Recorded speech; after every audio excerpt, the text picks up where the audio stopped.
Quando i carabinieri sono venuti a casa, ho pensato che mio figlio avesse avuto un incidente. Non volevo crederci a quello che mi dicevano sull'aggressione. Ho chiesto se davvero erano sicuri si trattasse di mio figlio.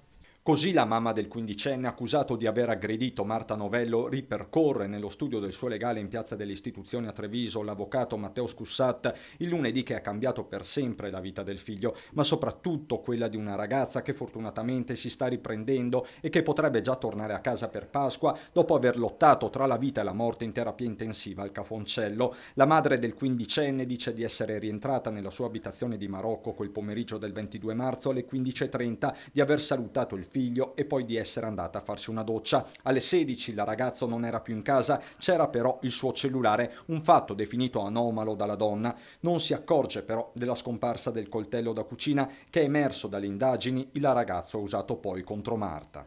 Pensavo fosse in giro con i suoi amici. Uscivo ogni pomeriggio con loro. Prima del Covid andava a scuola ed era contento.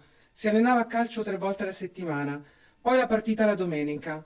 È sempre stato solare, mai violento e nemmeno aggressivo. La didattica a distanza lo stancava, faceva fatica a seguire le lezioni. La sua routine è stata stravolta. La mamma non entra nel merito di eventuali contatti con la famiglia di Marta, dice di aver ricevuto la vicinanza del parroco e di molti vicini di casa e conoscenti, ma non quella del sindaco.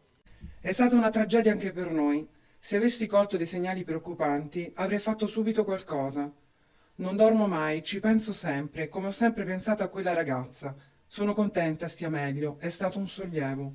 Nel frattempo, proprio in queste ore, è stata affidata a un consulente di Mestre l'analisi di cellulare e PC del ragazzo alla ricerca di una spiegazione per quel tentativo di rapina tutt'altro che chiaro nelle dinamiche e nelle intenzioni. La mamma a tal proposito nega problemi economici e non risponde su possibili dipendenze del figlio. Di certo questa è la linea della difesa, bisognerà interrogarsi sugli aspetti della mente e qui la parola spetterà agli psicologi, anche se finora non è stata disposta ufficialmente nessuna perizia. Restano insomma tanti interrogativi.